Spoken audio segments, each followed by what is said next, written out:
నమస్తే, welcome to today 18 news. నేను మీ journalist కల్పన. న్యాయవేదిక మన కోసమే మళ్ళీ మీ ముందుకు వచ్చేసాం. సో అడ్వకేట్ నరేష్ గారు మన ముందున్నారు.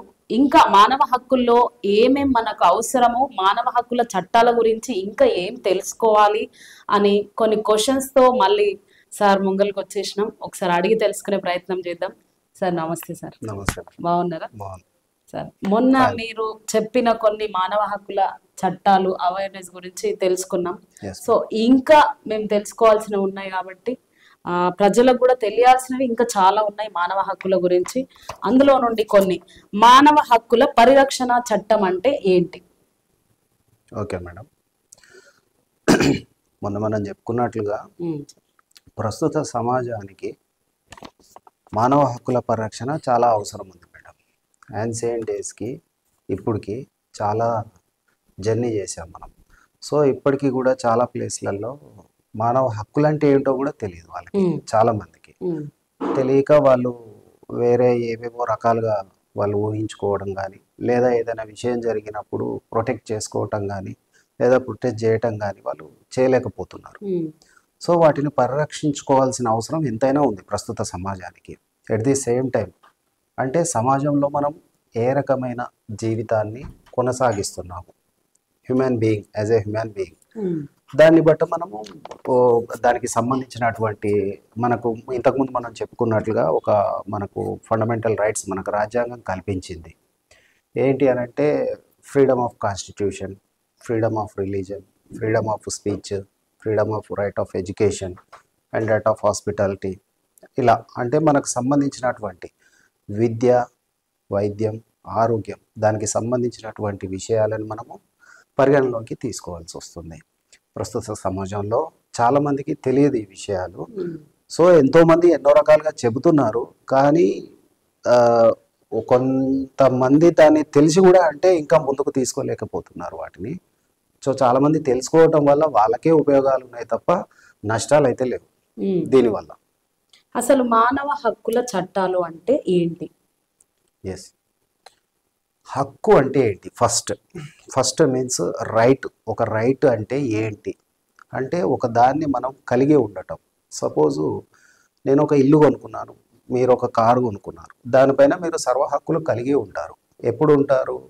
చట్టబద్ధమైనటువంటి మీ పేరు పైన అది రిజిస్ట్రేషన్ కలిగి ఉన్నప్పుడు. సో అదేవిధంగా ఈ రాజ్యాంగం మనకు కల్పించినటువంటి హక్కులు ఉన్నాయి కాబట్టి వాటిని మనం యూటిలైజ్ చేసుకోవటం మానవ హక్కులు.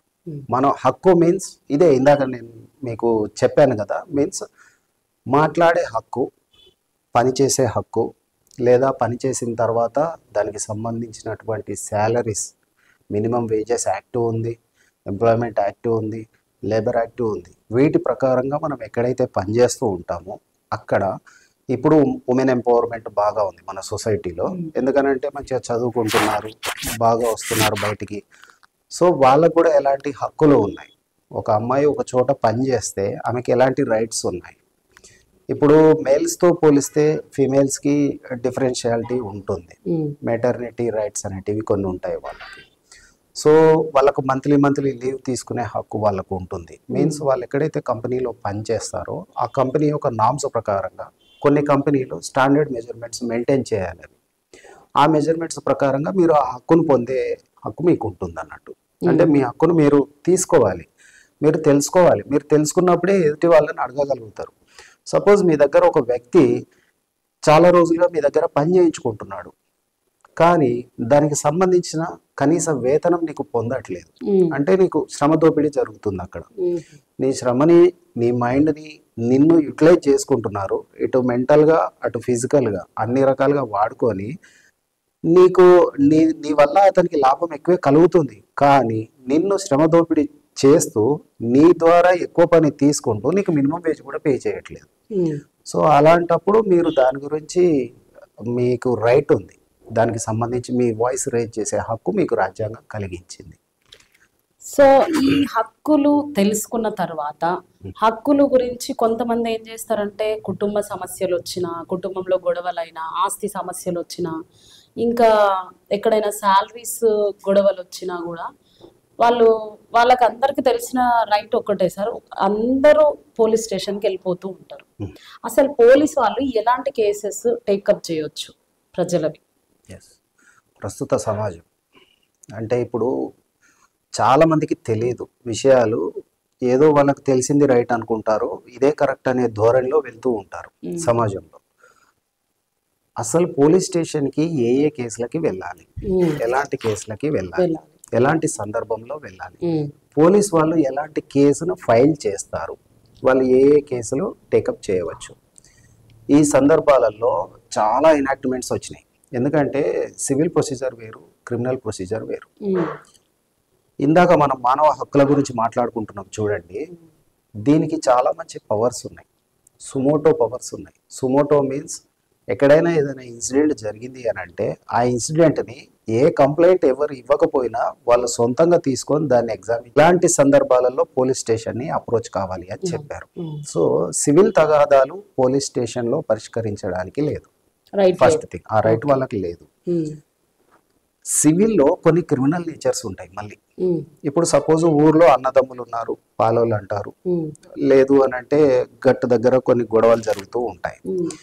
నువ్వు కొంచెం నా జాగాలోకి, నా ప్లేస్ లోకి, నా ల్యాండ్ లోకి నువ్వు ఎంక్రోచ్ అయ్యావు, లేదు అని అంటే అతనే నా దాంట్లోకి వచ్చాడు, లేదు అనేది మా వాళ్ళు ఇంతవరకు చెప్పారు, మా తాత చెప్పాడు, లేకపోతే మా తండ్రి గారు చెప్పారు, వాళ్ళు ఇప్పుడు లేరు, ఇది నా ల్యాండ్ అనేది కొన్ని విషయాలలో ఈ మధ్య కాలంలో గొడవలు ఎక్కువ అవుతున్నాయి. అయినప్పుడు దానికి సివిల్ ప్రొసీజర్ ప్రకారంగా కొన్ని civil norms, civil laws separate ఉన్నాయి, మీకు కోడ్స్ ఉన్నాయి. ఆ కోర్ట్స్ లో మీరు ఏదైతే అనుకుంటున్నారో మీరు ఛాలెంజ్ చేసుకోవచ్చు, డైరెక్ట్ కోర్టుకి వెళ్ళిపోవచ్చు. మీరు ఏమనుకుంటున్నారో అంటే కోర్టు వెళ్ళేటప్పుడు మీకు ఎలాంటి ప్రూఫ్స్ ఉన్నాయి, ఫస్ట్ ఈ జాగా, ఈ ప్లేస్, ఈ ల్యాండ్ నాది అని అంటే నీకు ఆ హక్కు ఎక్కడి నుంచి వచ్చింది, ఆ హక్కు ఎలా ఉంది, నీకు డాక్యుమెంట్ ఎవిడెన్స్. కోర్టుకి ఎప్పుడు కానీ విట్నెస్ కావాలి, షూరిటీస్ కావాలి.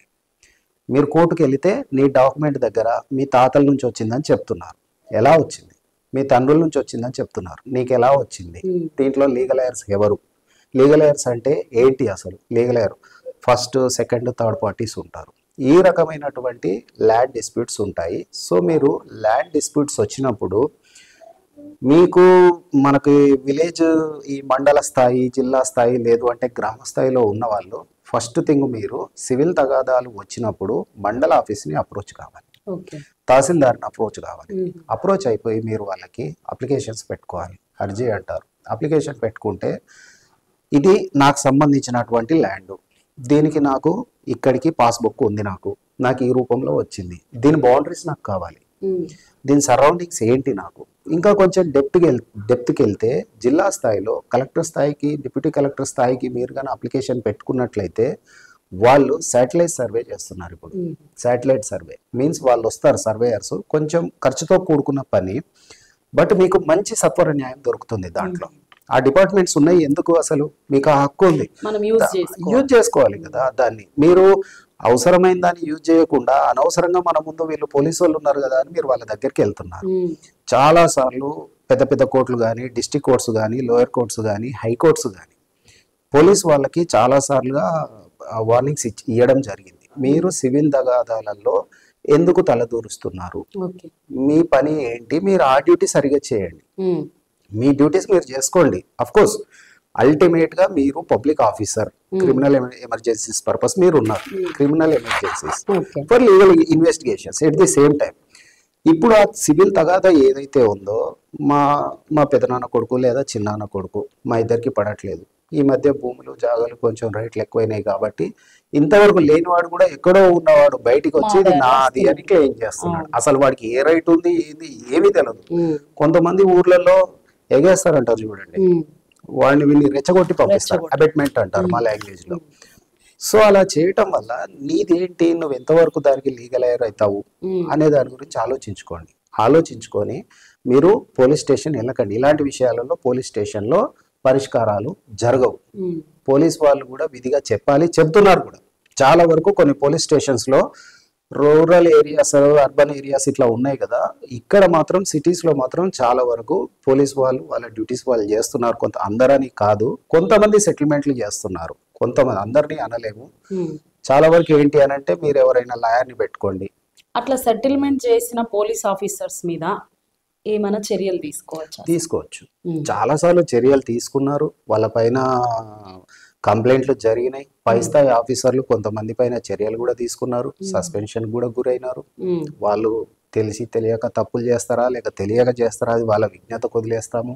ఎందుకు అనవసరం అంటే చాలా వరకు కొంతమంది తెలియక చేయొచ్చు, తెలిసి అయితే ఎవరు తప్పు చేయొద్దు, తెలిసి చేస్తే అది ఇంకా నేరం. అది ఈ విషయంలో పోలీస్ స్టేషన్ కాకుండా వాళ్ళు మహా అంటే ఏం చేస్తారని అంటే వాళ్ళు ఇప్పుడు వాళ్ళు కూడా పోలీసులు ఏం చేస్తారండి, వీళ్ళకి ఏదో తగాదా ఉంది. పోలీస్ అంటే ఒక రకమైన భయం ఉంది సమాజంలో. వాస్తవానికి చెప్పాలని అంటే పోలీస్ అంటే భయం. యాక్చువల్గా ఇట్స్ ఏ డిపార్ట్మెంట్. ఇప్పుడు మనం సపోజ్ ఒక డాక్యుమెంట్ మనం రిజిస్ట్రేషన్ చేసుకోవాలి, ఒక ప్రాపర్టీ కొనుక్కున్నాం. రిజిస్ట్రేషన్ చేసుకోవాలంటే విలేజెస్ స్థాయిలో అయితే, మండల స్థాయిలో అయితే తహసీల్దార్ ఆఫీస్కి వెళ్తాం. మనం మున్సిపాలిటీ ఏరియాలలో అయితే సబ్ రిజిస్టర్ ఆఫీస్కి వెళ్తాం లేదా డిస్ట్రిక్ట్ రిజిస్టర్ ఆఫీస్కి వెళ్తాం. కన్సర్న్ ఫీ పేమెంట్ చేసుకొని దానికి సంబంధించిన ప్రాసెస్ డాక్యుమెంట్ చేసుకొని స్టాంప్స్ అండ్ రిజిస్ట్రేషన్ యాక్ట్ 1908 ప్రకారంగా మనం ఫాలో అవుతాం. రిజిస్ట్రేషన్ చేసుకోవడానికి మీరు రిజిస్టర్ ఆఫీస్కి వెళ్తున్నారు, పోలీస్ స్టేషన్కి వెళ్ళట్లేదే. మరి మీకు పోలీసులు అవైలబుల్ కదా, నీకు తెలుసు అంటే నీకు ఆ కాన్సెంట్ ఉంది, అవగాహన అనేది నీకు ఉంది, రిజిస్ట్రేషన్ ఆఫీస్కి వెళ్ళాలి. మరి ఇలాంటి సివిల్ తగాదాలు కూడా వచ్చినప్పుడు పోలీస్ స్టేషన్ కాదు ఇది, వేరే చోటుకి వెళ్ళాలి అని మీరు తెలుసుకోవాలి. మీకు తెలియకపోవచ్చు, తెలుసుకోవాలి. ఫస్ట్ లాయర్ ని కన్సల్ట్ అవ్వాలి కదా సార్. మీరు కోర్టులో కేసు వేసుకోవాలంటే మాత్రం compulsory lawyer compulsory. So police station కి వెళ్లకుండా ఇలాంటి సివిల్స్ ఏమైనా ఉంటే ఫస్ట్ లాయర్ ని అప్రోచ్ అయ్యి దాని తర్వాత ఆ లాయర్ గైడెన్స్ ప్రకారంగా ఈ కేసు డీల్ చేస్తే సాల్వ్ అయ్యే అవకాశాలు. మీకు ఏ రకమైన న్యాయం కోరుతున్నారు, ఫలానా కోర్టు నుంచి, ఏ కోర్టు నుంచి కావాలి, దాంట్లో కూడా జ్యూరిస్డిక్షనల్ గా కోర్ట్స్ ఉంటాయండి. దాని జ్యూరిస్డిక్షన్ వైజ్ గా మాత్రమే కోర్టు వస్తుంది. కొంతమందికి సేమ్ విలేజ్ ఉంటుంది, సేమ్ విలేజ్ లో ఒక కోర్టు వస్తుంది, ఇంకో కొంతమందికి వేరే కోర్టు వస్తుంది. దాని జ్యూరిస్డిక్షన్ ఉంటుంది. జ్యూరిస్డిక్షన్ ప్లస్ దాని వాల్యూ ప్రకారంగా కూడా కొన్ని మారుతూ ఉంటాయి. వాటిని బట్టి మీరు లాయర్ గారి గైడెన్స్ తీసుకొని ఒక మంచి అడ్వకేట్ని అప్రోచ్ కండి. సర్కమ్స్టాన్సెస్ క్లియర్గా ఎక్స్ప్లెయిన్ చేయండి. ఫస్ట్ థింగ్ మీ సర్కమ్స్టాన్సెస్, మీకు ఏం అన్యాయం జరిగింది చెప్పండి, మీకు ఎలాంటి న్యాయం కావాలో కోరుకొని మీరు ఆ రకంగా మీరు అడ్వకేట్కి చెప్పుకొని కేసు ఫైల్ చేసుకొని జడ్జి గారి ముందుకు వెళ్ళినప్పుడు మంచి రిప్రజెంటేషన్ ఇవ్వండి. మీకు కావాల్సిన న్యాయం తప్పకుండా దొరుకుతుంది. అయితే ఇప్పుడు పోలీస్ స్టేషన్స్ ఉన్నాయి కదా సార్, ఫర్ సపోజ్ ఒక నిన్న మాకు కాల్ వచ్చింది, ఒక ఆడపిల్ల అన్న చెల్లెలు గొడవలు పడ్డారు అనుకోండి, ఆడపిల్లని గలీజ్ మాటలు తిట్టిండు వాళ్ళ అన్న. తిట్టినప్పుడు నైట్ 8:30, 9 ఆ టైంలో ఆ అమ్మాయి వెళ్ళి కేసు వేయొచ్చా? వేయటానికి లేదండి. అలా మీరు కొట్లాట జరిగింది అనుకోండి, కొట్టుకున్నారు సపోజ్, ఇందాక మనం ఒక పొలం గట్టు విషయంలో కూడా మాట్లాడుకున్నాము. క్రిమినల్ నేచర్ కలిగినటువంటి సివిల్ మ్యాటర్. అంటే సివిల్ అంటే ఓన్లీ సివిలే అని కాదు, ఆ సివిల్లో క్రిమినల్ నేచర్ ఉంటుంది మళ్ళీ. అందుకనే లా సబ్జెక్ట్ అనేది సముద్రం, nobody is perfect in that.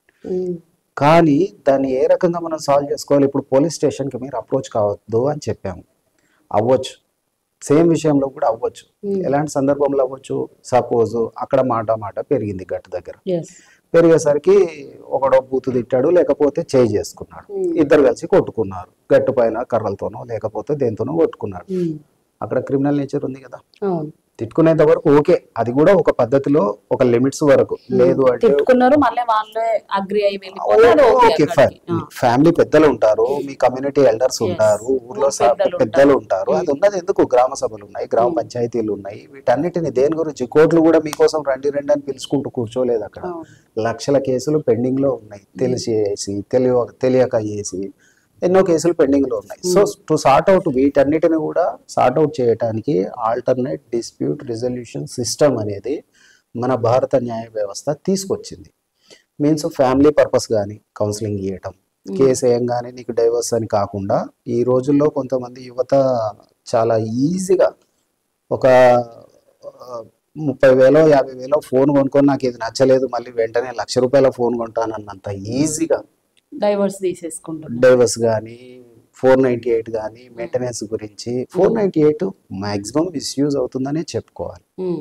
498 నిజంగా ఎవరికైతే న్యాయం జరగాలో వాళ్ళు కొంచెం న్యాయం పొందలేకపోతున్నారు. బట్ లేట్ అవుతుందండి, కానీ మీకు న్యాయం జరుగుతుంది. ఎట్టి పరిస్థితుల్లో న్యాయం జరుగుతుంది. ఎందుకనంటే లాలో ఉన్న ప్రొవిజన్ అట్లాంటిది.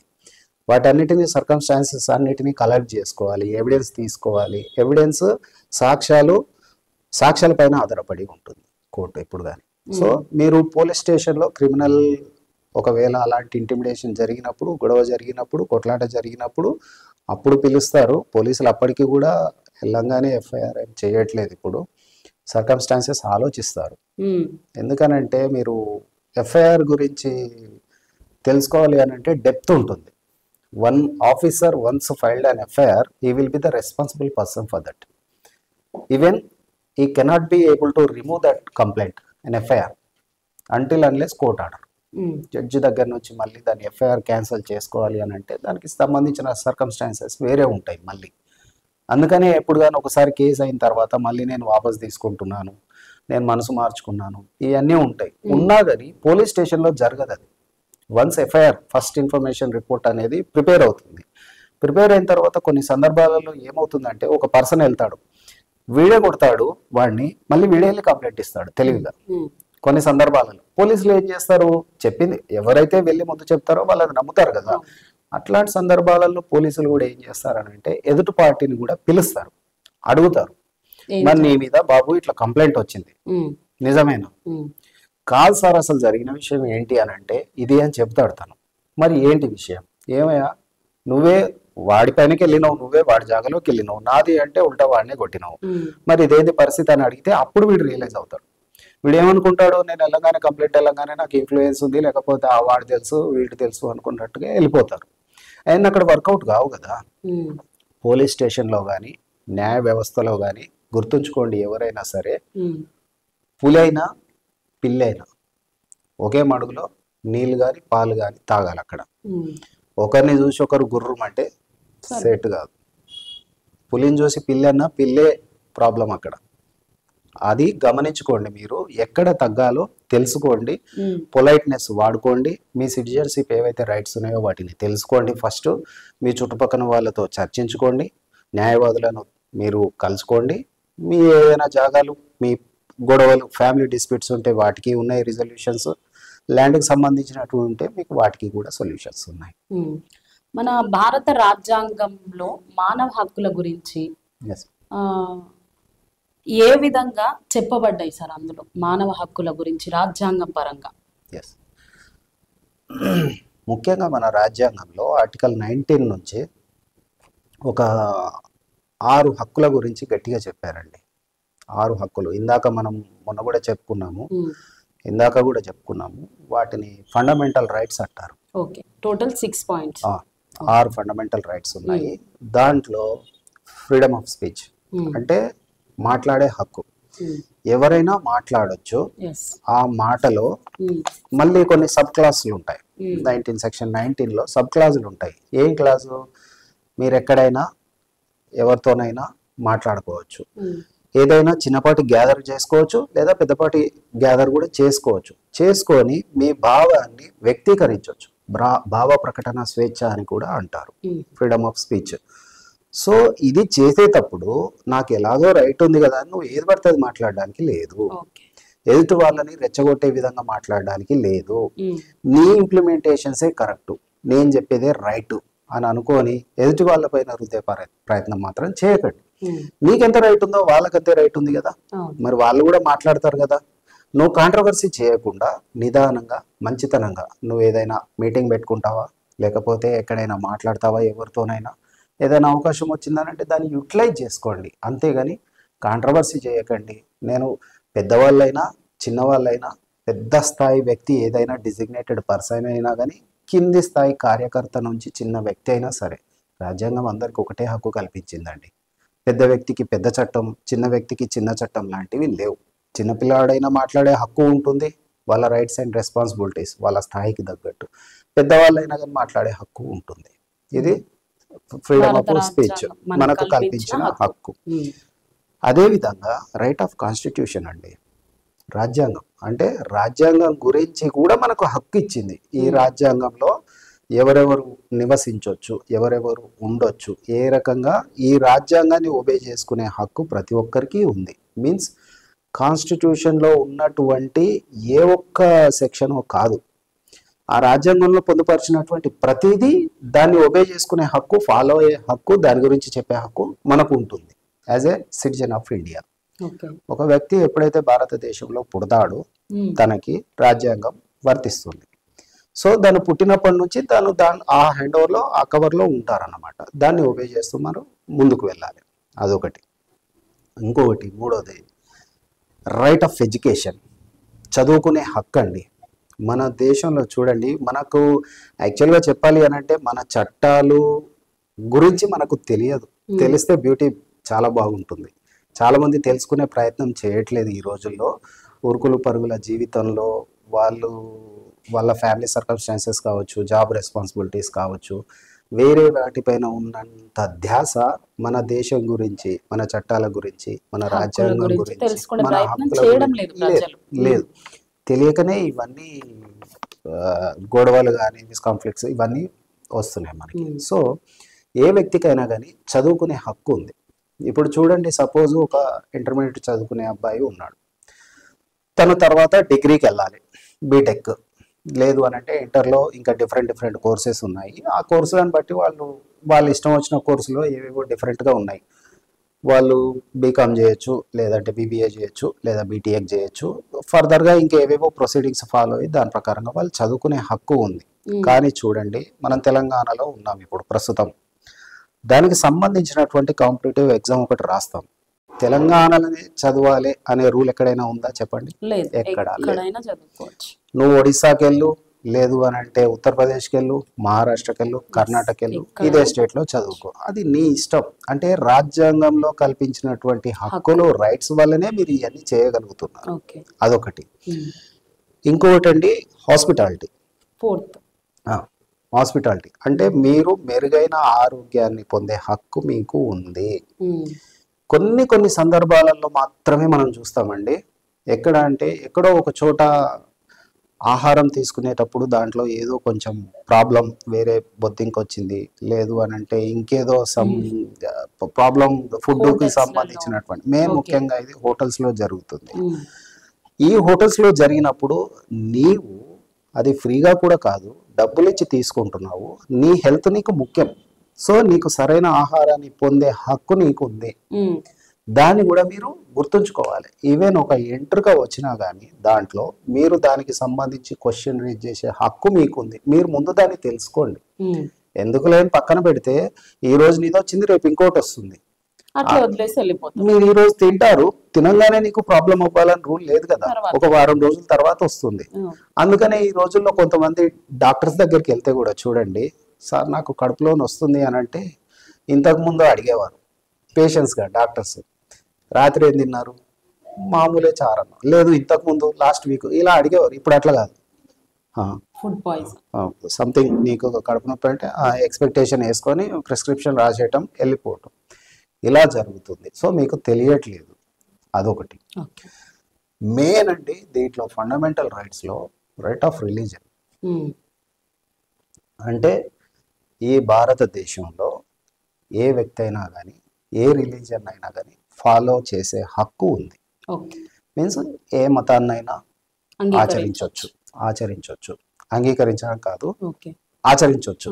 మీన్స్ నేను ఒక మతానికి చెందిన వ్యక్తి, నేను దాంట్లో చిన్నప్పటి నుంచి, నేను పుట్టి పెరిగినప్పటి నుంచి నాకు ఒక మతం ఉంది. సపోజ్ మన దేశంలో ఉంది, భూమి మీద, ఈ ప్రపంచంలో అందరికీ తెలిసిందే అది. సో దాని తర్వాత నేను వేరే ఏదైనా మతానికి వెళ్ళాలనుకున్నా కానీ మీకు ఆ రైట్ ఉంది. But not in force, not by force. Okay, మీరు గుడ్ ఇంటెన్షన్లో ఉండాలి. ఏదో ఆశించి వెళ్ళకుండా, ఇంకేదో చేద్దామనే దురుద్దేశంతో కాకుండా, not in ill intention, with a good manner. మీరు ఎవరు ప్రోద్బలంతోనో వెళ్ళారా, లేకపోతే మీ అంతర్గా వీరుగా వెళ్ళాలనుకుంటున్నారా అనేది ఇక్కడ కాన్సెప్ట్. సో మనకి టాపిక్ వచ్చింది కాబట్టి సార్, అయితే ఇప్పుడు మీరు వేరే మతంలో ఉన్నారు ఆల్రెడీ, వేరే వాళ్ళు వచ్చి మీకు ఇంకో మతం గురించి చెప్పినప్పుడు కఠినంగా చెప్పినా, ఎట్లా చెప్పినా కూడా మీరు దాన్ని స్వీకరించగలుగుతారా అసలు? ఇందాక మనం చెప్పుకున్నాం ఫస్ట్ ఫ్రీడమ్ ఆఫ్ స్పీచ్ అన్నాం. చాలా మంది కొంతమంది దాన్నే ఎక్స్టార్షన్ అంటారు, బెదిరించడం అంటారు, లేకపోతే వేరే రకంగా మిమ్మల్ని బ్లాక్మెయిల్ చేయటం అని కూడా అంటారు. మీన్స్ నువ్వు నా మతంలోకి రా, నా మతం గొప్ప. ఈ మధ్య కాలంలో సొసైటీలో జరుగుతున్నాయి, అడుగుతున్నారు చాలా మంది వచ్చి మీరు మా మతంలోకి రండి అంటే.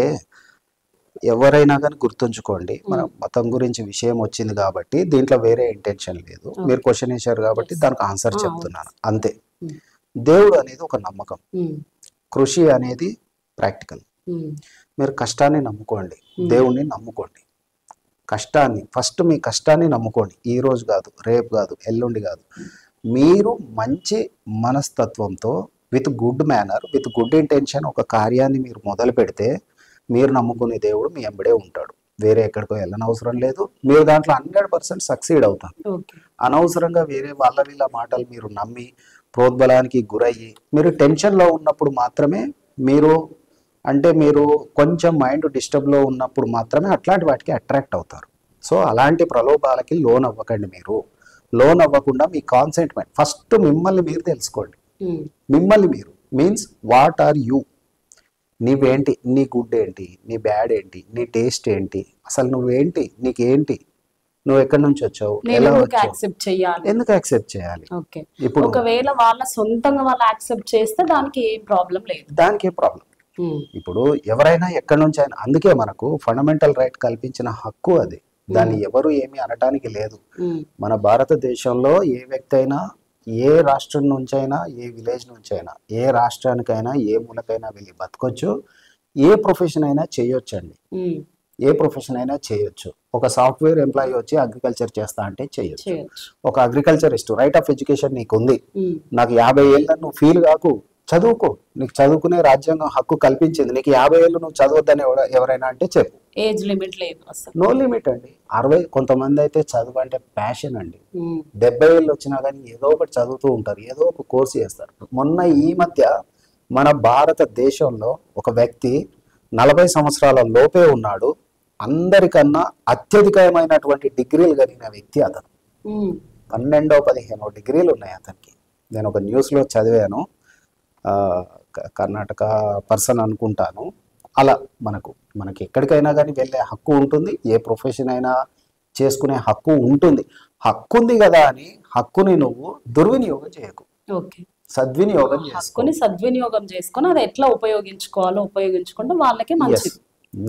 నువ్వు బాగుండాలి, మనుషులమై పుట్టినందుకు అందరం మనుగడ సాగించాలి, బాగా ఉంటూ నీ చుట్టుపక్కల వాళ్ళు కూడా బాగుండాలనే ఉద్దేశంలో ఉండాలి. మీరు మంచితనాన్ని కోరుకోవాలి.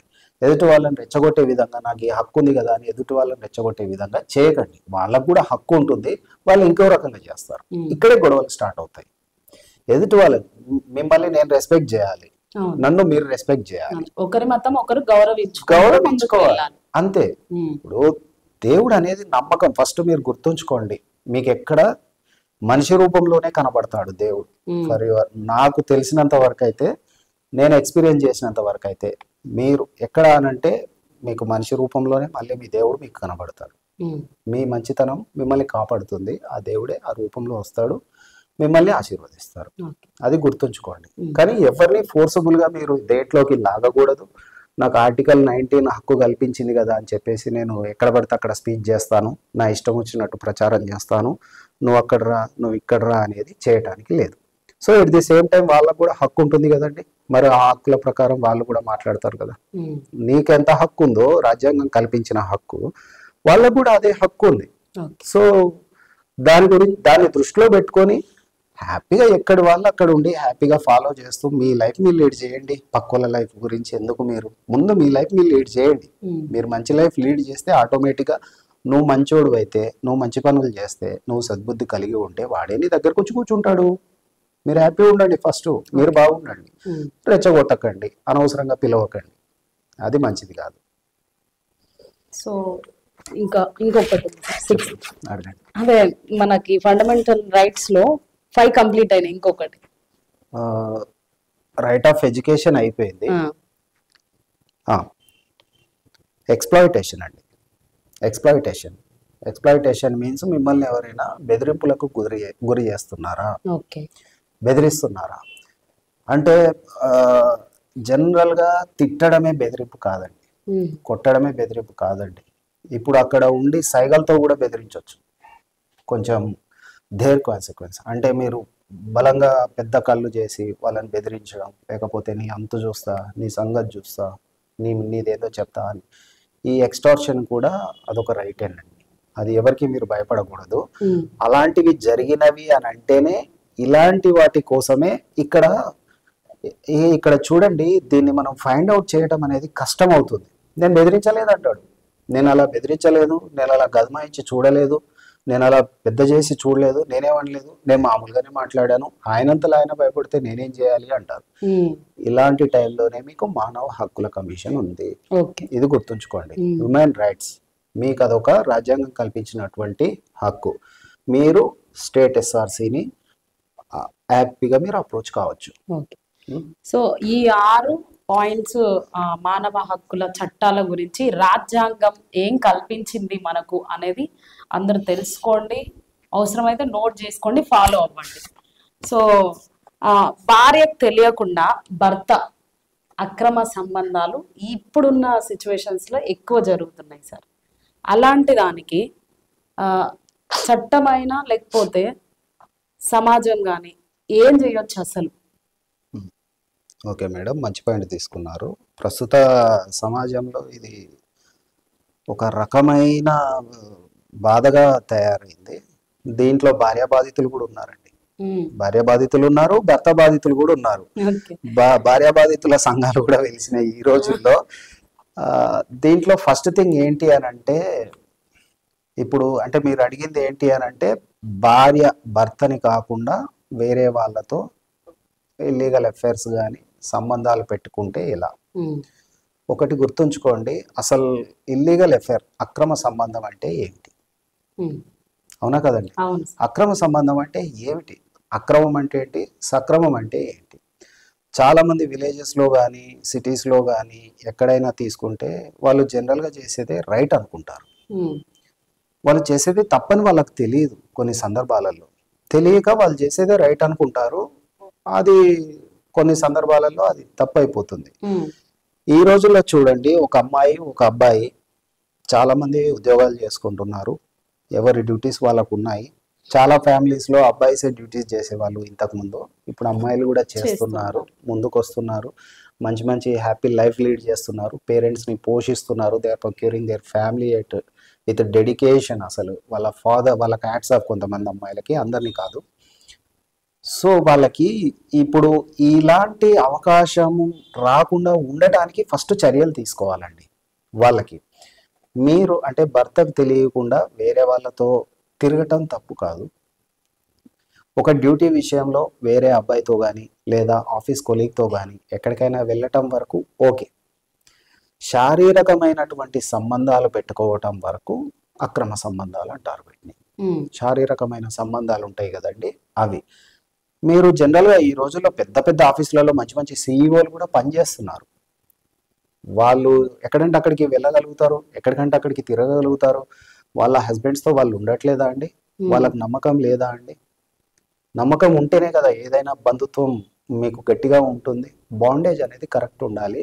First thing, me feelings with in a pleasant manner wife and husband మీరు మంచిగా షేర్ చేసుకోవాలి. ఒక టైం తీసుకోవాలి, మాట్లాడుకోవాలి. మీరు బయటికి వెళ్ళినా కూడా విధిగా 1 నిమిషంలో ఫోన్ చేయండి. లంచ్ టైంలో, తిన్నావా, ఏంటి విషయం, నీ ఆఫీస్లో నువ్వు ఉన్నావు, లేదు అంటే తన ఆఫీస్లో తను, లేదా తన ఇంట్లో ఉంది, లేదా ఇంకెక్కడికైనా పనిలో ఉంది, ఏంటి సంగతి. ఒక కేరింగ్ తీసుకునటం వల్ల ఈ అఫైర్స్ని తగ్గించే అవకాశం ఉంటుంది, ఒకటండి. ఇంకొకటి, ఫ్యామిలీస్లో కౌన్సిలింగ్ అవసరం మేడం. ఈ రోజుల్లో ఫ్యామిలీస్లో కౌన్సిలింగ్స్ చాలా అవసరం. కొంచెం ఈ మధ్యకాలంలో ఏడిఆర్ సిస్టమ్స్ కొన్ని అని చెప్పాం కదా, అది న్యాయ వ్యవస్థలో కూడా కొంతమందికి ఎక్స్పీరియన్స్లు ఉన్న అడ్వకేట్స్ని తీసుకొని సో కొన్ని ఫరమ్స్ని ఎస్టాబ్లిష్మెంట్ చేసి దాంట్లో మెడియేషన్ చేసే అవకాశం కూడా కల్పిస్తున్నారు.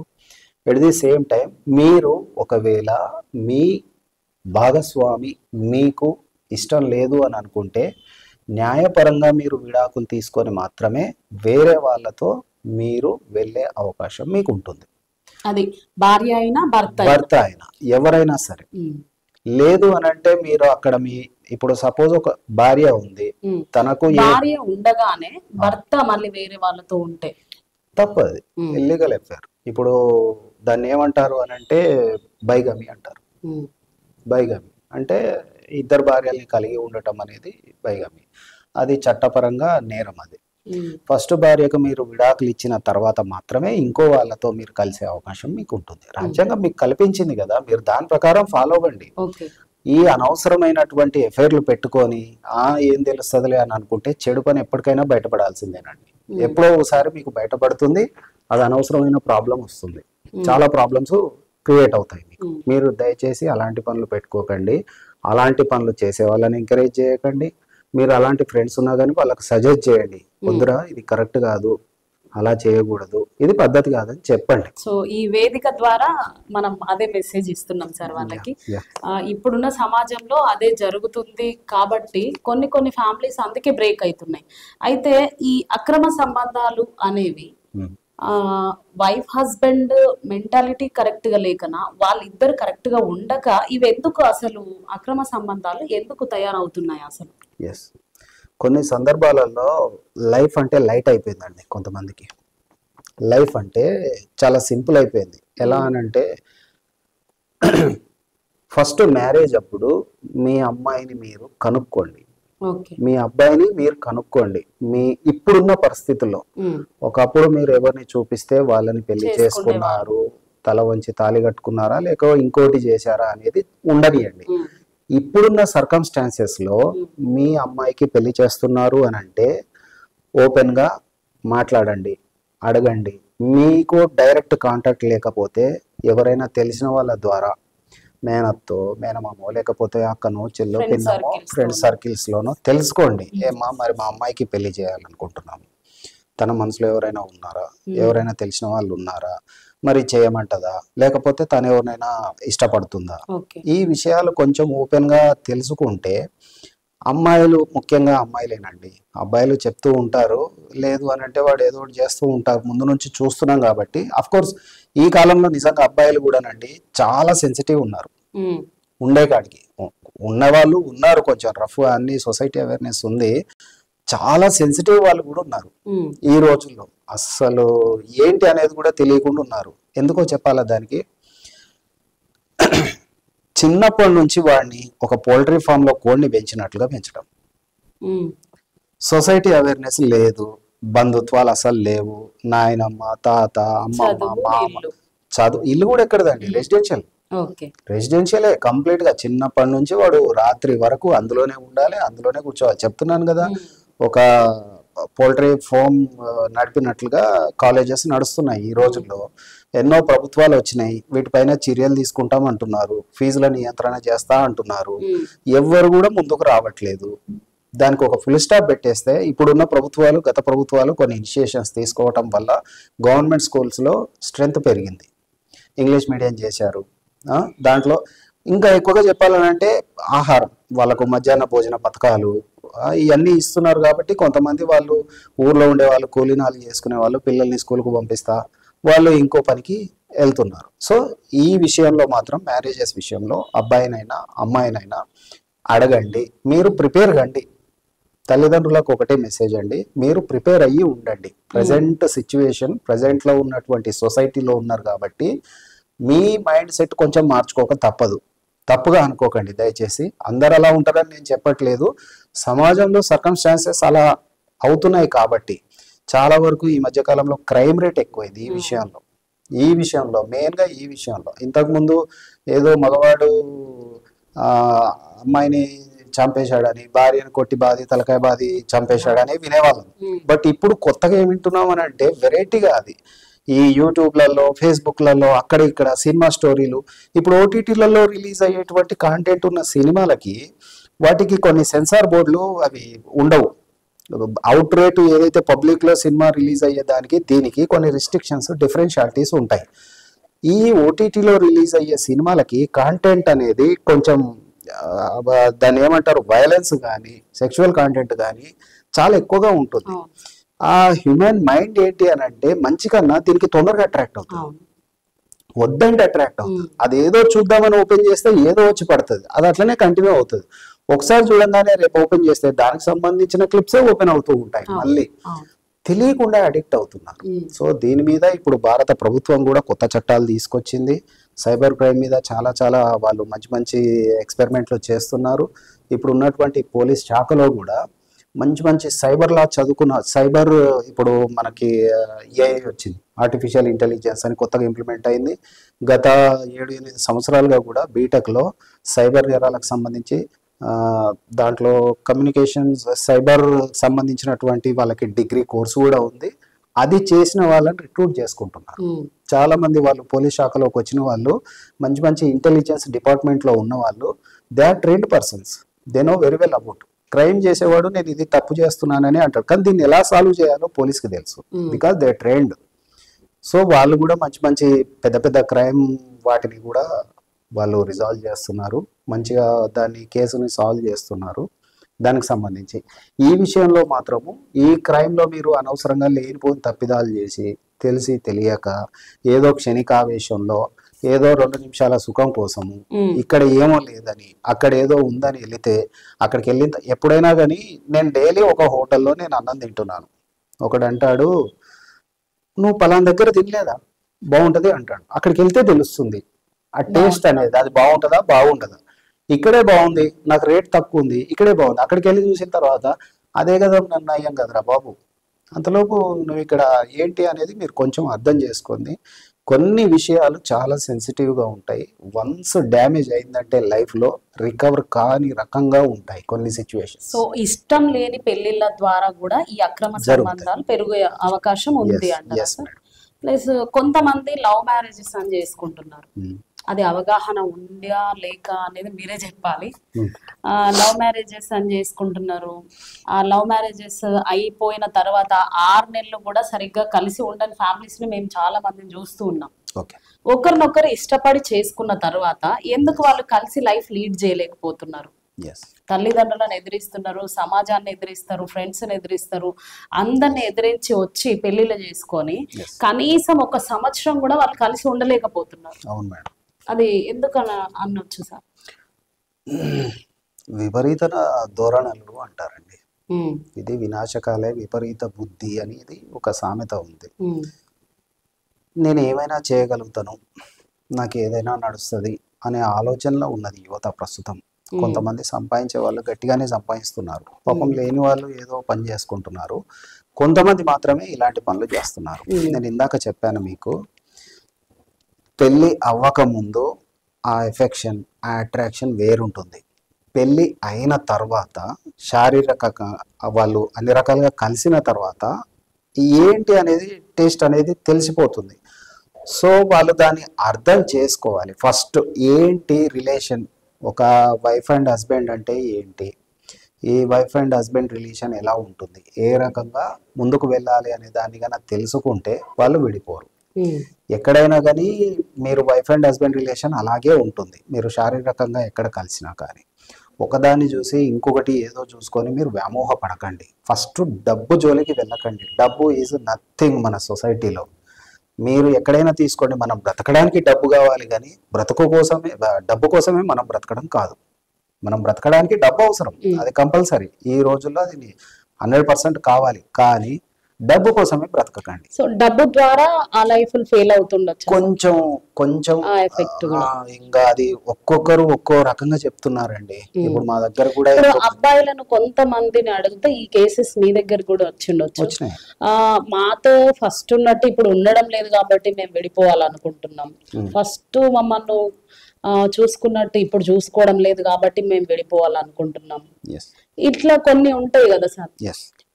అలాంటి ద్వారా ఏమన్నా విడిపోతున్నారా? చెప్తాను, నేను మీకు ఒక చిన్న ఎగ్జాంపుల్ ద్వారా చెప్తాను. మీరు డైలీ ఆఫీస్కి వెళ్తున్నారండి, ఒక 7 కిలోమీటర్స్ 8 కిలోమీటర్స్ డిస్టెన్స్ ఉంది మీకు ఒక ఏరియా. మీరు సికింద్రాబాద్ నుంచి పంజాగుట్టకి వెళ్ళాలి. డైలీ వెళ్ళే టైంకి బయలుదేరుతున్నారు. ఒక రోజున మీరు ఆఫీస్ 10 అయితే 9కే బయలుదేరారు. మీరు డైలీ 9:30 9:40 కల్లా వెళ్తున్నారు, 9:45 కల్లా వెళ్తున్నారు. సపోజ్ ఆ రోజున వేరే ప్రాబ్లమ్స్ వల్ల ఏదో డైలీ ఒకే రకంగా ఉండదు కదా రూటు. సో మీకు ఆ రోజు 10:15 అయింది, ఫర్ ఎగ్జాంపుల్ 10:15 అయింది అంటే నీకు ఆ రూట్ నచ్చదా? ఇక నీకు తెలియదా రోజు అక్కడ ఎలా ఉంటుంది, ఏ రకంగా ఉంటుంది అనేది నీకు తెలుసు. మీ సుపీరియర్స్ కూడా తెలుసు, నువ్వు డైలీ ముందే వస్తావు, is a punctual person, nothing about to worry, తెలుసు. బట్ ఈ రోజు ఎందుకు లేట్ అయిందంటే సో అండ్ సో కారణాల వల్ల ట్రాఫిక్ జామ్ అయింది, లేదా అక్కడ ఒక వెహికల్ ఫెయిల్ అయింది, దానివల్ల కొంచెం లేట్ అయింది, అందుకని నేను కొంచెం లేట్ వచ్చాను. దానికి ఒక ఎక్స్ప్లెనేషన్ తీసుకుంటారు. నెక్స్ట్ అదే రూట్లో వెళ్ళాలి కదండి. ఇంకో రూట్ వెళ్ళాలంటే నీకు 15 కిలోమీటర్లు అవుతుంది. అప్పుడు నువ్వు 8 గంటలకు బయలుదేరాలి. అక్కడ కూడా లేట్ అవ్వదనే గ్యారంటీ ఉందా? లేదు కదా. అప్పుడు 11 అవ్వచ్చు. సో మీరు ఎవరినైతే పెళ్లి చేసుకుంటారో మంచైనా చెడైనా మాట్లాడుకొని వాళ్ళతో మీరు కంటిన్యూ అయ్యే పొజిషన్ చేసుకోండి. ఫస్ట్ థింగ్ మీరు గుర్తుంచుకోవాల్సింది ఒకటేనండి, మీరు ఒక పర్సన్ నచ్చలేదు, హస్బెండ్కి వైఫ్ నచ్చలేదు, వైఫ్కి హస్బెండ్ నచ్చలేదని చెప్పి మీరు విడిపోయి ఇంకో పెళ్లి చేసుకున్నారు. వాళ్ళు కూడా నచ్చకపోతే ఏం చేస్తారండి? దీన్ని సంసారం అంటారా లేక ఇంకేమైనా అంటారా? ఎంతమందిని మారుస్తారు ఇలా మీరు? అప్పటికి నీ లైఫ్ ఏంటి, సొసైటీలో నీ డిగ్నిటీ ఏంటి? మీరు ఒకసారి ఆలోచించుకోండి. నిజంగానే ఒక పర్సన్ ఉన్నాడు, తాగుతున్నాడు, లేకపోతే ఇంకేదో టార్చర్ చేస్తున్నాడు, వైలెన్స్, డొమెస్టిక్ వైలెన్స్ అంటారండి, సెక్షన్ 498 వస్తుంది. ఈ 498 లో కూడా డొమెస్టిక్ వైలెన్స్ లో రకాలు ఉన్నాయి. ఒకవేళ అబ్బాయే నిజంగా అమ్మాయిని కొట్టడము, తిట్టడము ఇవన్నీ చేస్తే అప్పుడు ఏం చట్టం సార్? 498 domestic violence. మీరు కట్నం కోసం కొట్టొచ్చు, నువ్వు పెళ్లి చేసుకున్నప్పుడు ఒక రకంగా ఉన్నావు, నాకు ఇప్పుడు నచ్చట్లేదని తిట్టడం కావచ్చు, అది డొమెస్టిక్ వైలెన్సే. నువ్వు ఇందులో ఉన్న చాలా మందికి మీరు మీ ఇంటి వాళ్ళకి పెళ్ళైన ఆడవాళ్ళకి తెలియంది డొమెస్టిక్ వైలెన్స్ అంటే ఏంటి అని అంటే కొట్టడం తిట్టడం ఒకటే కాదండి, కట్నం కోసం కూడా ఒక వైలెన్సే. ఇంకొక విషయం, నువ్వు తనకి ఫుడ్ సరిగా పెట్టకపోయినా కూడా వైలెన్సే. ఇంకొక విషయం, నువ్వు అందంగా లేవు అని ఊరికే ఆమె టార్చర్ చేయటం తిట్టడం కూడా వైలెన్సే. ఇంకొకటి ఏంటో తెలుసా, ఫలానా వాళ్ళలాగా నువ్వు లేవు అని కంపేర్ చేసి చెప్పటం కూడా వైలెన్సే. ఇవి కూడా వైలెన్స్ కిందకే వస్తాయి. ఇలాంటి వాటిని కూడా మీరు కన్సిడర్ చేసుకోవాలి. సో మీరు ఎవరైతే హస్బెండ్స్ ఉన్నారో లేకపోతే భర్తలు ఉన్నారో మీరు కొంచెం ఈ విషయాలు మీకు తెలియకుండానే మీ భార్యల్ని అంటూ ఉంటారు, నువ్వు ఆ కూర సరిగా చేయలేదు, వాళ్ళు ఇట్లా చేస్తారు, వీళ్ళు అది చేస్తారు, ఆమె ఆ రకంగా తయారవుతుంది, ఈమె ఈ రకంగా తయారవుతుంది, అలా ఇలాంటివి మాత్రం చేయకండి. అది కరెక్ట్ కాదు. ఒకరితో కంపేర్ చేయటం అనేది కరెక్ట్ కాదు. ఏ వ్యక్తి యొక్క మెంటాలిటీ, ఓన్ మెంటాలిటీ వాళ్ళకి. నాకు నచ్చినట్టు నువ్వు ఉండు అని చెప్పడం కరెక్టేనా సార్? ఎస్, ఇద్దరు కోఆర్డినేషన్ చేసుకోవాలి. నేను అనేది అదే, మీ బంధం గట్టిగా ఉండాలి అని అంటే మాట్లాడుకోవాలి, ఎప్పుడు కానీ మాట్లాడుకోవాలి. మాట్లాడుకుని ఉంటే పోట్లాడుకోవడాలు తగ్గిపోతాయి. కొంతమందికి మాట్లాడుకుంటుంటేనే పోట్లాటలు ఎక్కువ అయిపోతుంటాయి. ఒకసారి పోట్లాడతారు, 2 సార్లు పోట్లాడతారు, 3సారి ఆల్వేట్ అవుతారు. అప్పుడు ఎవరిది తప్పని మీకు తెలిసిపోతుంది కదా. ఇంకొక విషయం మీకు దండం పెట్టి చెప్తానండి, వైఫ్ గాని హస్బెండ్ గాని ఎవరో ఒకరు ఫోర్స్ఫుల్ గా ఉంటారు. భార్య భర్త అన్నప్పుడు అఫ్ కోర్స్ వైఫే కావచ్చు లేదా హస్బెండ్ కావచ్చు. మీరు ఒక్కసారి గమనించండి, వైఫ్ సపోజ్ మీ పైన అరుస్తుంది లేకపోతే ఇంకేదో అంటుంది, ఒక్కసారి మీరు గమ్మున ఊరుకోండి, 2వసారి ఊరుకోండి, 3వసారి తనే దగ్గరకు వస్తుంది, సారీ నిన్ను అనవసరంగా తిట్టానని అంటుంది. ఇది మీరు నేర్చుకోండి. ఒక్కరు ఎక్కువ వాయిస్ రేజ్ అయినప్పుడు దాన్ని ఇంకో రకంగా మీరు వేరే వర్డ్ ఇస్తే దానికి అగ్గికి ఆజ్యం పోసినట్లే అవుతుంది తప్ప చల్లార్చినట్టు కాదు. సో ఒకరు కోపంగా ఉన్నప్పుడు ఇంకొకరు సైలెంట్ గా ఉండాలి, తగ్గాలి. తగ్గడంలో తప్పు లేదు, నేను ఎందుకు తగ్గాలి అనుకుంటారు కదా, తగ్గడంలో తప్పు లేదు. కొన్ని శాస్త్రాలు తీసుకుంటే నేను ఎందుకు తగ్గాలి, నీ కోసం, నీ ఫ్యామిలీ కోసం, నీ మంచి కోసమే. ఆడపిల్ల తగ్గొచ్చు కదా, ఆమె కూడా తగ్గాలి. ఆమె నీ ఫ్యామిలీ కోసమే, ఆమె నీ కోసమే. ఇంకొక విషయం మీకు చెప్తాను, మీ మీడియా ముఖంగా నేను చెప్తున్నాను, భార్య భర్తలు అని అంటే మీకు అన్ని రకాలుగా మీకు లీగల్గా రైట్ ఉంటుంది. మీరు మానసికంగా శారీరకంగా అన్ని రకాలుగా ఒకటయ్యే అవకాశం మీకు ఉంది కదా. మీకు సొసైటీలో మీకు అవకాశం, మీకు ఆ రైట్ మీ పెద్దలు, మీ కమ్యూనిటీ, మీకు రాజ్యాంగం కల్పించింది. పొద్దున ఏదో పోట్లాడారు, పొద్దున కాదు, 1 రోజు కాదు, 2 రోజులు పోట్లాడు, మీరు 3వ రోజు కలవండి, హ్యాపీగా ఉండండి. మంచిగా ఉండండి. మీరు భార్యాభర్తలు మీరే అవుతారు కానీ ఇంకెవరో ఎందుకు అవుతారు చెప్పండి? అది పద్ధతి కాదు. అది కొంచెం కొంచెం పేషెన్స్ తెచ్చుకోండి. మీ ఆఫీసులలో టెన్షన్స్ ఉండొచ్చు, మీ ఆఫీసులలో వర్క్ ప్రెషర్ ఉండొచ్చు, మీ బాస్ ఎప్పటికప్పుడు మెయిల్స్ పెట్టి మిమ్మల్ని టార్చర్ పెడుతూ ఉండొచ్చు. బట్ మీరు ఎంచుకున్న ప్రొఫెషన్ అది. మీరు హ్యాపీగా ఫీల్ అయి చేయండి. కష్టపడి చేయకండి, ఇష్టపడి చేయండి ఏదైనా సరే. విడాకులు తీసుకోకుండా రెండో పెళ్లి చేసుకోవచ్చు? అస్సలు చేసుకోకూడదు. చేసుకుంటే ఏమైతుంది? నేరం తప్పవుతుంది, చట్టపరంగా శిక్షిస్తారు. ఇప్పుడు మొదటి భార్య ఉంటుంది, మొదటి భార్య ఉన్న తర్వాత ఇంకో భార్యను కనుక పెళ్లి చేసుకుంటే ఈమె ఎవిడెన్స్ కలెక్ట్ చేసుకొని మీరు న్యాయపరంగా కోర్టుని అప్రోచ్ కావచ్చు, వాళ్ళకి పనిష్మెంట్ జరుగుతుంది. అందుకే మనం చాలా సార్లు టీవీలలో మీడియాలలో చూసాము, పెద్ద పెద్ద రాజకీయ ప్రముఖుల భార్యలు కూడా వాళ్ళను పట్టుకొని డైరెక్ట్ వాళ్ళ ఇంటికి వెళ్ళి లాడ్జిలకు వెళ్ళి రెడీ హ్యాండెడ్ గా పట్టుకొని కూడా పట్టుకున్నాక కూడా వాళ్ళు శారీరకంగా కలవకుండా ఒక రూమ్ లో ఉన్నారే తప్ప అనే సందర్భాలు వస్తున్నాయి. ఇది కూడా ఉంది. అవును, వాళ్ళు ఫ్రెండ్స్ మాట్లాడుకోవచ్చు కదా, మాట్లాడుకోవడంలో తప్పులేదు. ఏవైనా ఫీలింగ్స్ షేర్ చేసుకోవడంలో తప్పులేదు. ఒక బిజినెస్ విషయం మాట్లాడతారు అంటే చాలా మంది అనుకుంటారు అంటే కలవంగానే మీరు తప్పని ఎలా అంటారు అనే ఫీలింగ్ వస్తుంది. సో బిజినెస్ విషయం ఉంటుంది, లేకపోతే ఫ్రెండ్లీగా విషయం ఉంటుంది, ఎన్నో విషయాలు ఉంటాయి మాట్లాడుకోవడానికి. సో మీరు అలాంటి తప్పిదాలకు వెళ్ళకపోవటం మంచిది. కానీ ఒక భార్య ఉండగా ఇంకొక అమ్మాయిని పెళ్లి చేసుకోవటం మాత్రం చట్టపరంగా నేరం. ఇంకొకటి, ఇందులో మీరు ఏ అమ్మాయిని అయితే చేసుకుంటారో రెండో ఆవిడ వస్తుంది కదా నిన్ను నమ్మి, అంటే నువ్వు అబద్ధం చెప్పావు అనుకుందాం, సపోజ్ నాకు పెళ్లి అవ్వలేదు ఏమీ లేదు అని మీరు చెప్పి పెళ్లి చేసుకున్నారు. అమ్మాయికి చాలా ప్రాబ్లం, ఆమెకి ఎలాంటి లీగల్ రైట్స్ ఉండవు, చాలా ప్రాబ్లం పడుతుంది. ఆమెకి ఎన్ని ఉన్నా ఏం చేసినా గానీ ఆమె మాత్రం. ఇప్పుడు ఈ రెండో అమ్మాయి ఏమైనా కేసు వేయడానికి అవకాశం ఉంటుందా సార్? నాకు చెప్పకుండా తెలియకుండా చేసుకున్నారంటే మరి లీగల్ గా వర్తించదు అంటున్నారు కదా. అదే చెప్తున్నాను, ఆ అమ్మాయి కేసు వేసినా ఓడిపోతుంది. ఓకే, తెలియదు, ఇంకా మోసపోయినా వెళ్ళిపో అమ్మా అంతే. నువ్వు తెలుసుకోవాలి, వాడి గురించి తెలుసుకోవాల్సిన బాధ్యత. తెలుసుకోకుండా నువ్వు లైఫ్ పార్ట్నర్ గా ఎలా నమ్మావు వాడి మాటల్ని? రెండో పెళ్లి ఎట్లాంటి వాడు చేసుకుంటాడండి? ఫర్ ఎగ్జాంపుల్ ఎంత ఏజ్ ఉంటుంది ఇప్పుడున్న పరిస్థితుల్లో? ఒక అబ్బాయి 26, 27, 28, 29 వరకు కూడా చేసుకుంటున్నారు. రెండో పెళ్లి అంటే 35, 36, 40కి వస్తాడు కదా. మరి నీకు కాన్సెంట్ లేదా? ఇంతవరకు వీడు ఎలా ఉంటాడు పెళ్ళి అవ్వకుండా, నాకు పిల్లలు లేరు అని చెప్పేసి? మా దగ్గరకు ఒక కేసు వచ్చిందండి కుంపల్లి నుంచి. ఆ అమ్మాయి ఒక పర్సన్ ఉన్నాడు. సో ఒక పర్సన్ ని ఎంత విపరీతంగా నమ్మింది అని అంటే, అక్కడ వాళ్ళు మంచి ఉన్నతమైన ఫ్యామిలీ, మంచి వెల్ సెటిల్డ్ ఫ్యామిలీ, వాళ్ళ ఫాదర్ మంచి లోకల్గా మంచి పేరున్న ఫ్యామిలీ, పేర్లు చెప్పడానికి లేదు. సో అమ్మాయి అతనితో వెళ్ళిపోయింది. అతను డ్రైవర్, కార్ డ్రైవర్.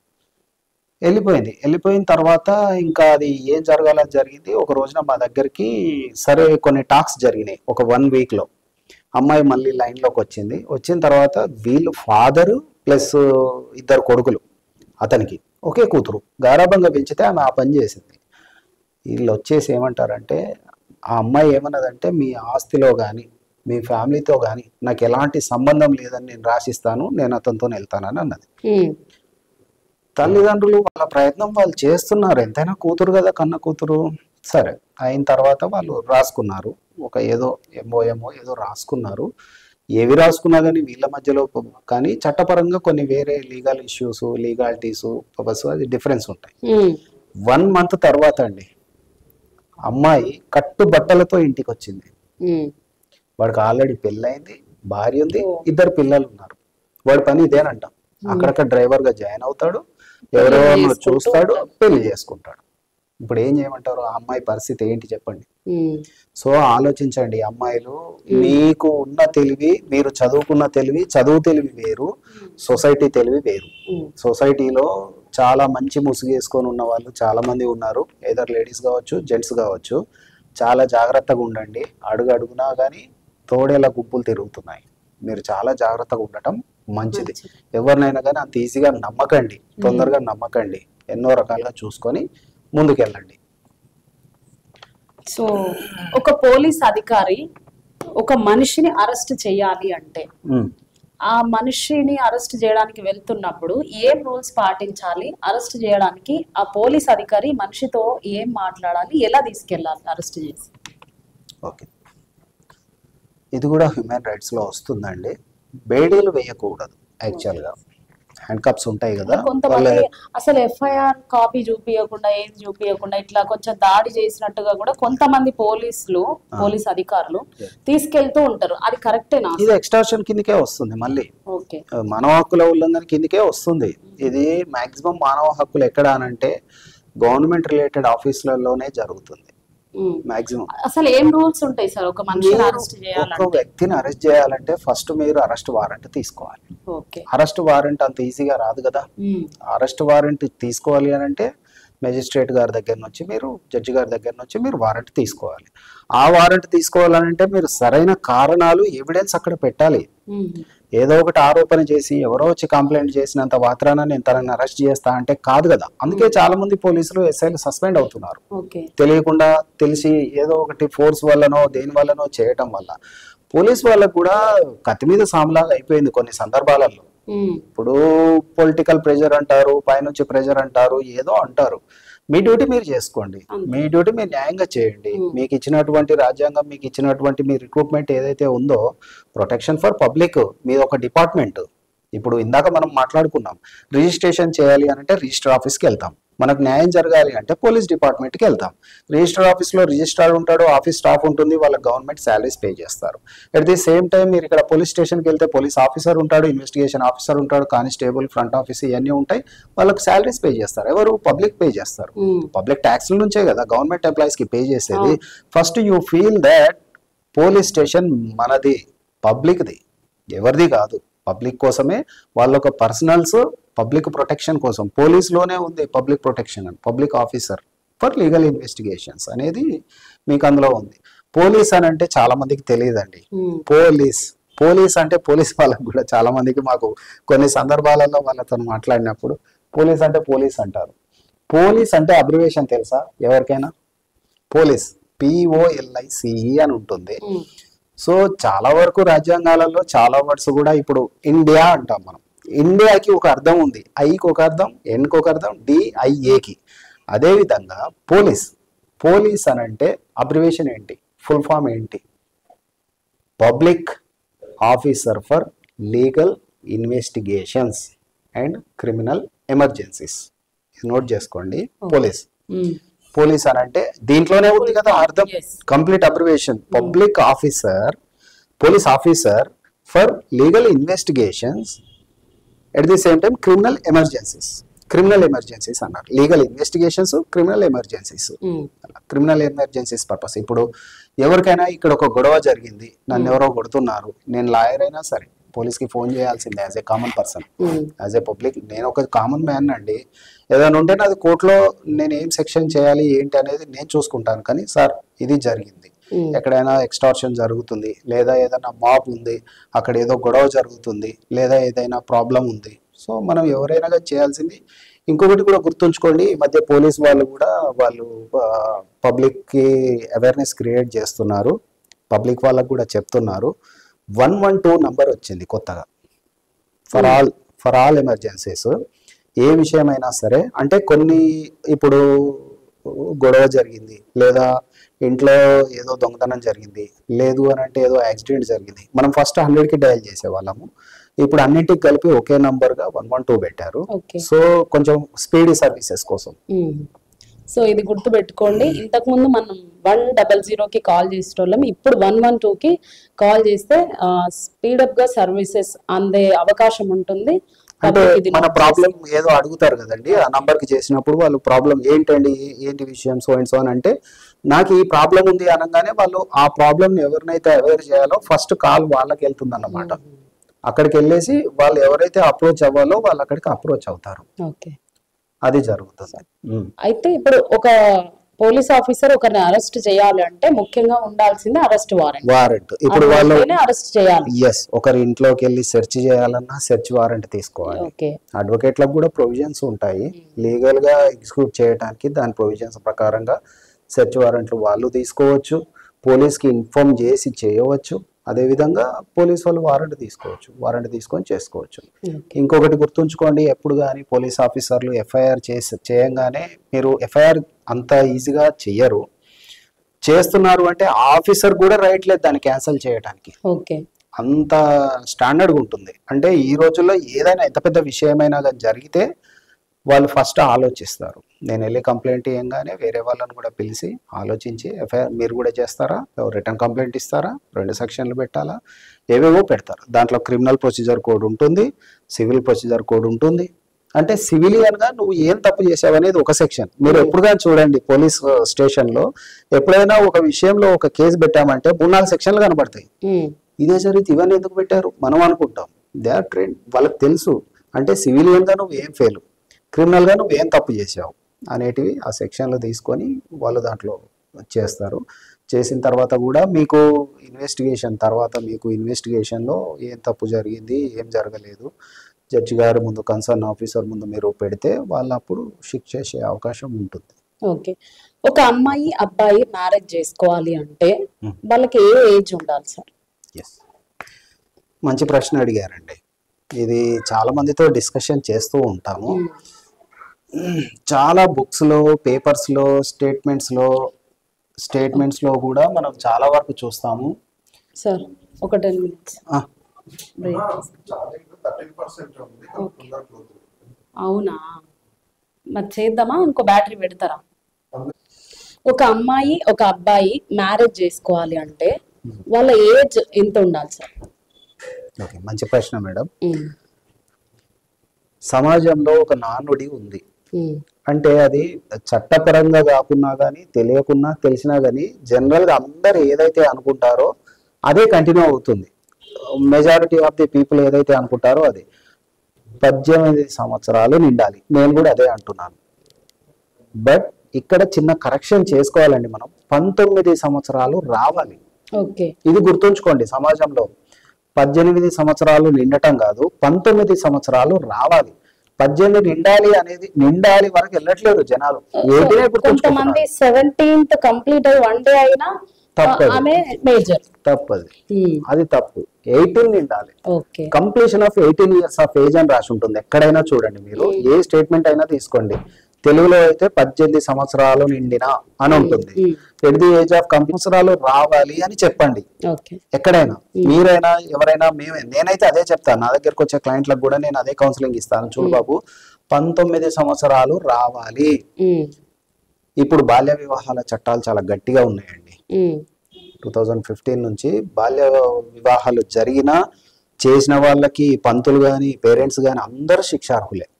చేసుకున్నవాడు చేసిన వాళ్ళు అందరూ శిక్షార్హులే. 21 years నిండాలి. నిండాలంటే 22 లోకి రావాలి. 22 రావాలి. అక్కడ 19 రావాలి. అమ్మాయికి 19, అబ్బాయికి 22 రావాలి. నిండాలి అనేది కాదు, నిండితే వచ్చేది అదే కదా. మరి వచ్చేది చెప్పుకుందాం కదా. ఇప్పుడు 21 at the age of completion of 21 years అనే బదులు at the age of attaining 22 years అని చెప్పుకుందాం. ఒకవేళ ఈ చట్టాన్ని వాళ్ళు తెలుసుకోలేక మ్యారేజ్ చేసుకున్నారే అనుకోండి, 17 or 16, అబ్బాయికి 20 రాగానే మ్యారేజ్ చేయడము, ఇది జరిగితే ఏ చట్టం వర్తిస్తుంది వాళ్ళకి? ఇప్పటి వరకు కూడా జరుగుతున్నాయి ఉమెన్ అండ్ చైల్డ్ రైట్స్ ప్రకారంగా. ఇప్పుడు అది చట్టపరంగా అది నేరం. ఇప్పుడు చట్టాలు ఉన్నాయి దానికి సంబంధించి. అరెస్ట్ చేస్తారు కంప్లైంట్ ఇస్తే. అంటే ఇప్పుడు ఈ విషయంలో ఎవరిచ్చినా కూడా ఈ విషయంలో హ్యూమన్ రైట్స్ కమిషన్ కూడా వస్తుంది. ఫర్ యువర్ ఇన్ఫర్మేషన్, కొన్ని NGOs దీనిపైన వర్క్ చేస్తున్నాయి. NGOs, non governing offices, government offices ఈ విషయంలో చాలా వర్క్ చేస్తున్నాయి. అంటే వాళ్ళకి సంబంధించిన వ్యక్తులు ప్రతి ఊర్లో ఉంటున్నారు. ఏదో ఒక విషయంలో వాళ్ళకి తెలిసిపోతుంది. తెలియగానే ఫోన్ చేస్తారు. వాళ్ళు compulsory police protection, concern officer protection తీసుకుంటారు. ఇమీడియట్ గా అట్లా చాలా పెళ్లిళ్ళను ఆపుతున్నారు. చాలా పెళ్లిళ్ళు. ఇప్పుడు ఇంతకుముందు మన దగ్గర సతీ సహగమనం అనేటిది వంటి కూడా ఒక ఆచారం పూర్వంలో. ఆయన సొంత భర్త కూడా యాక్సెప్ట్ చేయలేదు ఆమె. సో మనం అక్కడ రూల్ చేస్తున్నాం, నువ్వు వాళ్ళకి ఏ ఆమె పేరు మీద సినిమాలు కూడా ఉన్నాయి మన దగ్గర. మన దాంట్లో చాలా సినిమాలు కూడా వచ్చాయి. సో ఆ రకంగా ప్రొటెక్ట్ చేస్తూ వస్తున్నారు. చైల్డ్ రైట్స్ యాక్ట్ చాలా స్టాండర్డ్గా ఉంది. సో అలాంటి వాళ్ళని ఇప్పుడు మైనర్స్ అంటారు వాళ్ళని. మైనర్స్ ఉన్న వాళ్ళని అలాంటి పెళ్ళిళ్ళు జరిగినా కానీ లేదా ఏదైనా ప్రాబ్లం జరిగినా కానీ చైల్డ్ ఏ రకంగా హింసించబడుతున్నా కానీ వాళ్ళని జువెనల్స్ అంటారు. దానికి సంబంధించిన కోడ్స్ ఉన్నాయి, జువెనల్ కోడ్స్ వచ్చినాయి. ఇప్పుడు అన్ని డిస్ట్రిక్ట్ కోర్ట్స్లలో చాలా చోట మేడ్చల్, రంగారెడ్డి, కూకట్పల్లి జువెనల్ కోడ్స్ ఉన్నాయి. వాటికి సంబంధించినటువంటి సెక్షన్స్ ఉంటాయి. వాటికి సంబంధించిన అడ్వకేట్లు కూడా వాళ్ళ డ్రెస్సింగ్ కానీ పోలీసు కానీ డిఫరెంట్ ఉంటుంది వాళ్ళది. సో చూసాం కదా, ఇవాల్టి కొన్ని చట్టాలు అయితే మేము ముందుకు తీసుకొచ్చేసాం. మనకున్న హక్కులను ఏ విధంగా ఉపయోగించుకోవాలి, అదే విధంగా భార్యాభర్తలు ఎలా ఉండాలి, మేజర్స్ ఎలా ఉండాలి, మైనర్స్ ఎలా ఉండాలి, ఎవరు ఏ ఏజ్ లో వివాహం చేసుకోవచ్చు, ఇలాంటి కొన్ని చట్టాలను కొన్ని హక్కులను మీ ముందుకు తీసుకొచ్చేసినాం. కొంచెం టైం ఉందంటే ఒక చిన్న పాయింట్ అండి. చెప్పండి. కొన్ని సందర్భాలలో చాలా చోట్ల వింటున్నాం, చాలా చోట్ల చూస్తున్నాము. దీనికి బిదరికం కావచ్చు, ఫైనాన్షియల్ ప్రాబ్లం కావచ్చు, తల్లిదండ్రులు వాళ్ళకు ఒకలో ఇద్దరో ముగ్గురో అమ్మాయిలు పుట్టినా కానీ వాళ్ళకు భారం అయిపోతుంది. చదివించడం కానీ, వాళ్ళకు ఫుడ్ ప్రొటెక్ట్ చేయటం కానీ, ఇల్లు ప్రొటెక్ట్ చేయటం కానీ, పెళ్లి చేయలేని పరిస్థితి, ఇప్పుడున్న ఖర్చుల్లో కట్నాలు ఇచ్చుకోలేము అది ఇది అనుకుంటారు. తెలియకుండా లోపల మ్యారేజ్ చేస్తారు మైనర్కి. సో ఒక పెద్దింటి పర్సనో లేకపోతే ఎవరో వస్తారు. ఈ రోజుల్లో అమ్మాయిలు షార్టేజ్ ఉన్నారని అంటున్నారు. అమ్మాయిలు షార్టేజ్ ఏం లేరు, అన్ని చోట్ల ఉన్నారు. కానీ ఎక్కడ వాళ్ళు అక్కడ పెళ్లి చేసుకోవటం వల్ల ఇది షార్టేజ్ అనేది కనబడుతుంది. అరేంజ్డ్ మ్యారేజెస్ తక్కువయ్యాయి కాబట్టి అరేంజ్డ్ ఉన్న వాళ్ళకి తగ్గిపోయినట్లు కనబడుతుంది. సో ఎవరైతే ఆ పర్సన్ ఉన్నాడో ఈ మైనర్ అమ్మాయిని పెళ్లి చేసుకుంటాడో రేప్ కిందికి వస్తుంది. అమ్మాయితో ఫిజికల్ రిలేషన్ చేస్తే మీరు చాలా జాగ్రత్తగా గుర్తుంచుకోండి.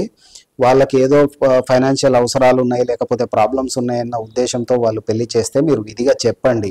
మీరు చేస్తే చేసుకోండి, అమ్మాయికి మెజారిటీ ఏజ్ వచ్చిన తర్వాత చేసుకోండి, ఓకే. అంతేగాని మీరు వాళ్ళ యొక్క అవసరాన్ని మీరు అవకాశంగా తీసుకోకండి. రేపు మీరు కంపల్సరీ చట్టపరంగా శిక్షించబడతారు. మీరు దాన్ని గుర్తుంచుకోండి. పేరెంట్స్ మీరు కూడా మీకు ఈ రోజుల్లో మీ అమ్మాయిలు మీకు బాధ్యత బరువుగా ఫీల్ కాకండి అస్సలు. ఈ రోజుల్లో అమ్మాయి పుట్టడం చాలా అదృష్టం మీకు, గుర్తుంచుకోండి.